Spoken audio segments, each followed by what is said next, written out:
Well, it appears we're inching closer to a potential strike by the province's educational support workers. The mediator, who took part in the talks between the union and the Ford government over the past 3 days, has called off the talks temporarily. He says the two sides are too far apart right now to keep negotiating.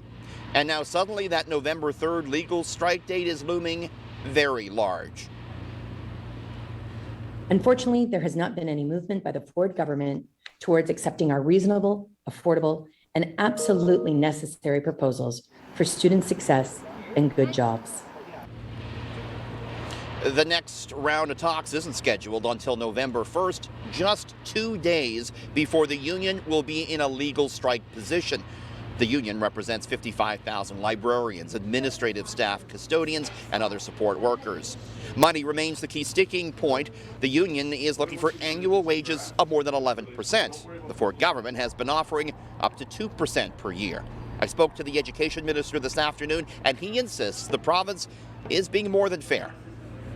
You're a government that has a $2 billion surplus. Why not inch a little bit further towards their demands? CUPE hourly wage is $27 on average in this province. They make at or above inflation over the past 20 years.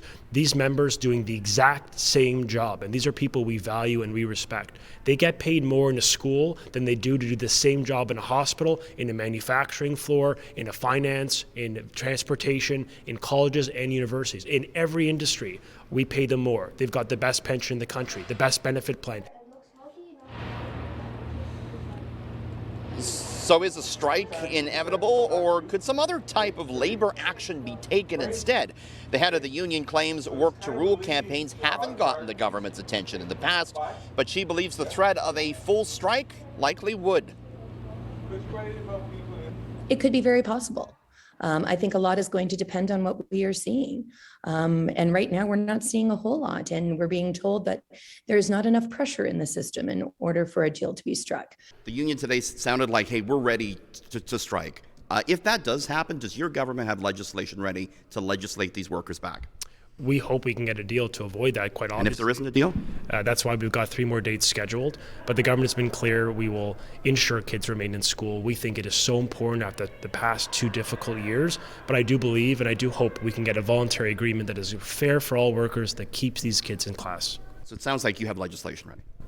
We're prepared to negotiate to get a deal, but we will, of course, ensure kids remain in school. That is our commitment. The union would be required to give 5 days' notice before any potential strike. When asked whether schools could remain open safely without support workers on site, CUPE's Laura Walton said that would be up to school boards and the province to decide. Widespread school closures had been planned in the event of a CUPE support staff strike back in 2019, according to the union. A strike was averted when a deal was reached the day before workers were set to walk off the job.